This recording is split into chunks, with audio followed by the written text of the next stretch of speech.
Le premier enjeu, c'est notre souveraineté agricole.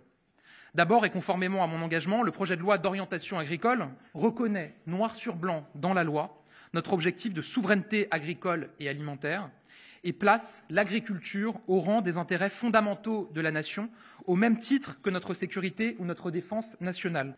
Un nouveau projet de loi pour renforcer Egalim, rééquilibrer encore les choses, sera présenté d'ici à l'été. À l'heure à laquelle je vous parle, 99,61% des aides de base de la PAC ont été versées aux agriculteurs, soit plus de 7,5 milliards d'euros. Et d'ici au 15 mars, nous serons à 100%, comme je m'y suis engagé. Avancer sur la question de la reconnaissance de notre production agricole comme secteur en tension pour faciliter grandement l'attribution de visas pour les travailleurs saisonniers. Je vous annonce qu'après un gros travail, l'arrêté qui reconnaît le secteur de la production agricole comme secteur en tension dans son intégralité sur l'ensemble du territoire national sera publié pendant le salon de l'agriculture.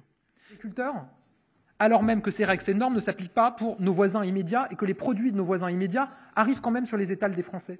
Donc qu'est-ce qu'ils se disent nos agriculteurs quand ils voient ça? On nous met des bâtons dans les roues. C'est comme ça qu'ils le vivent.